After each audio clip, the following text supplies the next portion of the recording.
The word stung like a slap. "Let him fester in that $50 dive," Clara sneered, lounging on the rooftop of the $9,850 resort I'd funded. "Then enjoy your last night in that suite," I shot back, unveiling her deception, locking down every reservation, and filing a lawsuit for $162,300. Have you ever had one of those gut-wrenching moments where the truth crashes over you like a cold wave? That was me, standing outside a rundown motel in the middle of nowhere, clutching a reservation that didn't exist. Meanwhile, my family sipped drinks on the rooftop of a 5-star hotel just 5 blocks away, all on my dime. The worst part? I'd paid for both places. "Sir, we don't have any booking under that name," the clerk at the desk repeated, barely hiding his smirk. "We stopped taking online reservations years ago." I stood there, stunned, rereading the email Clara sent me. It listed the hotel, address, and a confirmation code. But now it screamed fake, like something thrown together in a rush. I didn't shout or smash my phone. Instead, I stepped outside, past the flickering Paradise Lodge sign, a cruel joke, and dialed Clara. "Hey, you settle in okay?" she chirped, her voice dripping with fake warmth. "No," I said, icy and direct. "The hotel's a sham. Funny, right?" Silence hung for a moment. Then she stammered, "That's odd. Maybe it's listed under a different name. Some places change brands." "Cut the act, Clara," I said, my tone sharp. She went quiet. I pressed on, each word cutting deeper. "You sent me to a non-existent hotel with a fake confirmation while you're all lounging at the Grand Oasis, sipping cocktails I paid for." Her voice hardened. "I don't know what you're accusing me of. That's not fair." "Fair?" I gave a hollow laugh. "I've bankrolled every family trip for 5 years. You all said I needed a break, that I worked too hard, and now you ditch me at a fake hotel? Did you think I'd never catch on?" Her mask slipped. "Look," she snapped, "we just thought you'd prefer your own space. You've been so uptight lately." That's when it hit me, clear as day. They'd planned this for years, grinning to my face while treating me like an ATM. I'd been the dependable one, the generous one, the idiot. I hung up, walked 5 blocks to the real hotel, strode to the front desk, and said, "Get your manager." Now, it all started with guilt, as it always did. "You're working so hard, you deserve a rest," Mom would say, sipping wine and forwarding me links to luxury resorts. "Let's take a trip together, like old times," she'd add. But those old times were a myth. Growing up, I was the overlooked middle child. Decent grades, quiet, no trouble. Clara, she was the dazzling one, cheer captain, theater star, everyone's darling. Jasper was the wild one, crashing his motorcycle a week after getting it at 17. Me? I stayed out of the way, worked through college, landed a finance job, and never complained. That's why they saw me as useful. The first trip I paid for was when Mom lost her job. I was 27. She called, teary, saying she and Dad hadn't vacationed in years. Clara was reeling from a breakup. "Wouldn't a family trip be nice?" I caved, renting a beach villa, covering flights, cars, even a personal chef. I thought it'd make them happy. It didn't. From the moment we arrived, they treated me like hired help. "Can you grab the drinks? I forgot my wallet." "That yacht tour looks fun. You got a raise, right? This place is incredible. You must be raking it in." They'd say they were proud, but never enough to chip in. I smiled, nodded, laughed at their jokes, even when Clara called me moneybags in front of a waiter. I should have walked away then, but I didn't. I kept paying. Year after year, trip after trip, their demands grew. One year it was Italy, the next, the Maldives. When Clara got married the first time, they asked me to extend her honeymoon. "Just one more week in Fiji." I said yes. I always said yes. Mom played me like a pro, with her soft smiles and gentle words. "This isn't about money, it's about family." Family? What a lie. On every trip, they sidelined me. Clara chose the rooms. Jasper picked the music. I paid, but they excluded me from every choice and most of the fun. They'd go to dinners without telling me, then post smiling group photos online with captions like "family vibes," while I ate cold leftovers alone. I stayed silent. Until last year. Something shifted in Costa Rica. I'd paid for a massive suite, fit for a royal party. But one night, after a quiet swim, I noticed my name wasn't on the dinner reservation. "We thought you weren't interested," Clara muttered, glued to her phone. "I paid for it," I said. "Oh, come on," she scoffed. "You act like you don't care about this stuff. It was just dinner." But it wasn't. It kept happening. I was always the one footing the bill, but never part of the circle. That night, staring out the window at the twinkling lights, I sat on the bed and thought, I need to stop this, but they reeled me back in. Clara called in March, all about yoga, mindfulness, and healing. She pitched a family reset trip, something for bonding. I'll plan it all, she said. Just send me your card. Trust me. Like a fool, I did. The total was $9,850. Flights, hotel, spa, activities, everything. I handed over the money, telling myself I was being a good brother. But something felt off. She dodged my questions, sent the hotel details at the last second, claiming I'd be in a separate wing due to booking issues. When I arrived, there was no car, no reservation, no room under my name, just a fake email from a shady website and a motel that hadn't operated since 2021. They'd sent me to a ghost hotel. After 5 years of funding their vacations, they'd discarded me like I was nothing. This wasn't a mistake. It was deliberate. They wanted the luxury getaway, but not me. To them, I was never family, just a credit card with their last name. This time, they didn't even pretend otherwise. So I called Clara, heard her fake sweetness, and refused to fall for it. I marched to the Grand Oasis, demanded the manager, and laid out everything. Receipts, names, fake emails, all the evidence. Then I waited. The manager reviewed it, made calls, his face growing stern. Security appeared by the elevators. I sat in the lobby, sipping complimentary sparkling water as my family was escorted out of their paradise. I didn't expect the hotel to act so swiftly, but I needed someone to see their betrayal. High-end hotels don't tolerate scams, especially when someone uses fake bookings and steals from the person who paid. The manager confirmed Clara had reserved the real hotel under her name with my card. He called his superiors, then turned to me. "Do you want this handled discreetly, Mr. Lane?" I shook my head. "Number, make it loud."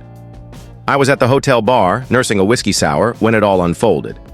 2 security guards approached the rooftop cabana like they were handling a crime scene. Clara lounged in a red swimsuit, drink in one hand, phone in the other. Mom floated in the infinity pool. Dad napped under a parasol. Jasper and his girlfriend posed for photos by the railing. Then came the moment I'd been waiting for. "Ma'am, we need to discuss your reservation," a guard said.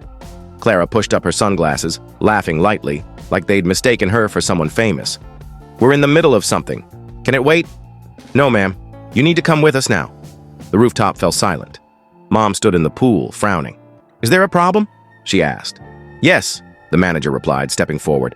"A very serious one." Then Clara spotted me. I raised my glass with a small smile. Her face collapsed. "You? What did you do?" "Hey, sis," I said, voice dripping with calm. "Since you booked me into a fake hotel, I figured I'd return the favor."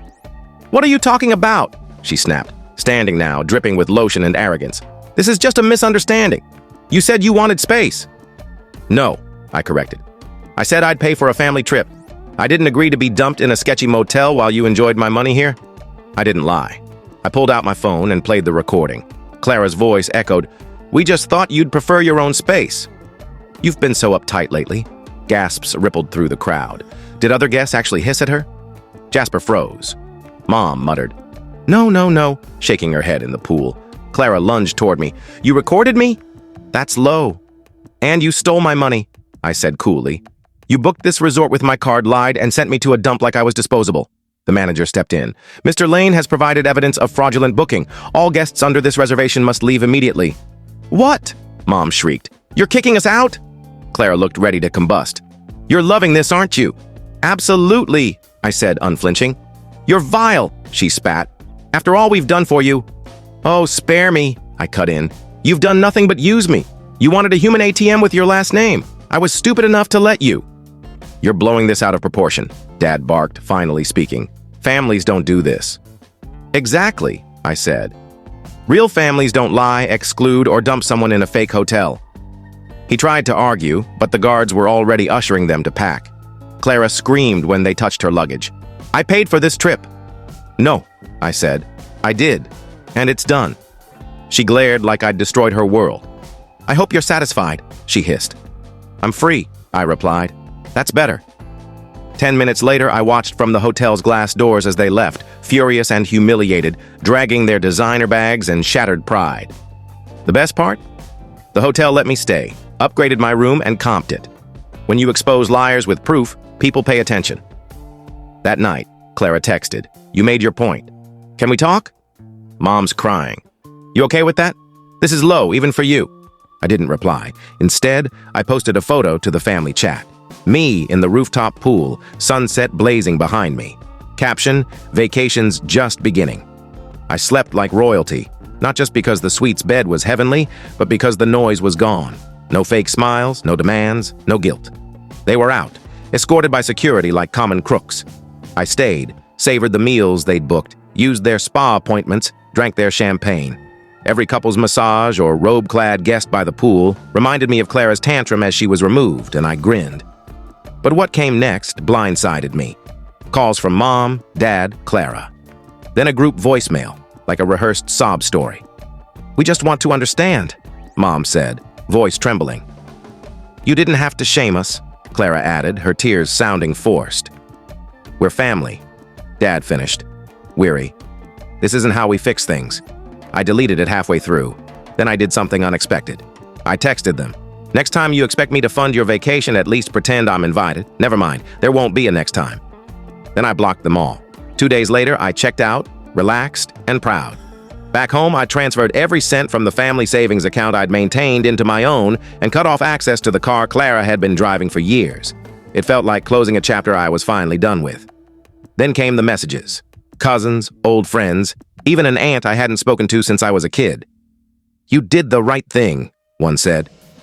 "They always treated you poorly," another wrote. Finally, someone stood up to Clara.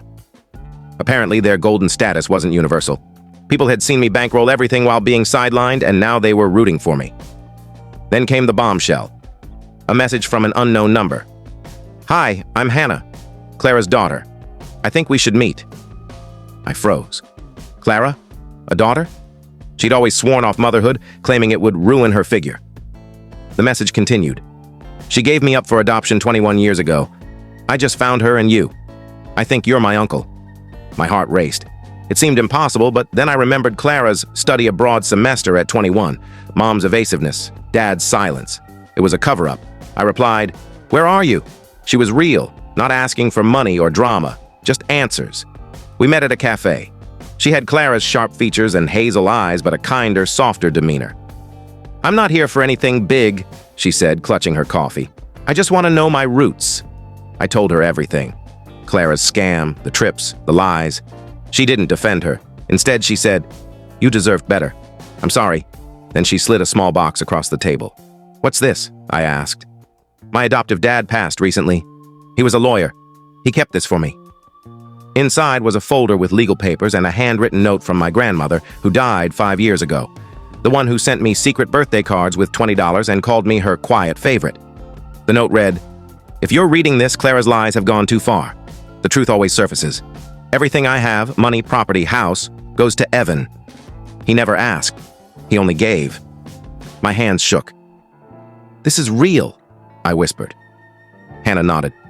"Clara tried to bury it. She told my dad you'd never claim it, that she'd handle it." I couldn't believe it. While I funded their vacations, Clara hid my inheritance. "Why give this to me?" I asked. She smiled. "Because it's yours." 2 weeks later, I sat in a law office with Hannah. Mr. Lucas, her late father's partner, laid it out. My grandmother left a house in upstate New York, 2 investment accounts, and a fortune worth $1.95 million, all for me. Clara had forged my name, filed false claims, even called me mentally unfit to manage money. My jaw tightened. She hadn't just scammed a hotel. She'd tried to erase my legacy. "Can we pursue this?" I asked. Mr. Lucas smiled. "It's already in motion." Papers were served to Clara. Fraud, forgery, financial exploitation. Then came the audit.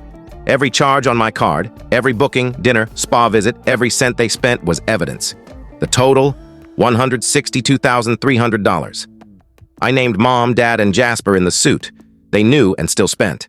They denied it at first, then tried guilt. "We're your parents," Mom sobbed on a video call. "This is humiliating." "No," I said. "What you did was humiliating. This is accountability." Dad tried his weary tone. "Suing your family? Really?" "You're not my family," I said. "You're people who used me." I sent them proof. Transaction logs, fake hotel receipts, and Grandma's letter. The silence was heavy. Clara broke first. "I can't pay that," she whispered. "Then sell your designer bags, your shoes, your lies," I said. She hung up. By month's end, their accounts were frozen. Clara's car was repossessed. Jasper sold his condo. My parents took a loan on their house. They called it cruel. I called it justice. They kept texting. Can we talk? You're tearing us apart over money. We're struggling. Isn't that enough? Number I'd struggled too.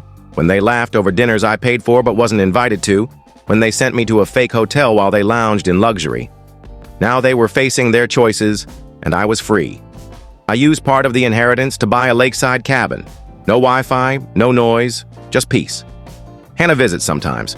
We drink coffee, talk about life, books, and how family can either build you up or break you, depending on what you let them take. One evening, on the dock under a moonlit lake, she asked, "Do you ever regret taking it all back?" I thought, then said, "No. It was never theirs." She smiled. "Will they ever forgive you?" I laughed. "I hope they don't." Clara's last message came a month after the case closed. "You destroyed everything. Hope it was worth it." I replied, "It was, every penny." So, what are your thoughts on this story? Do you agree with what happened or do you see it differently? Let us know your opinion in the comments. We'd love to hear from you. And if you enjoyed the video, make sure to give it a like, subscribe to the channel, and hit the bell icon so you don't miss any of our upcoming stories. See you in the next one.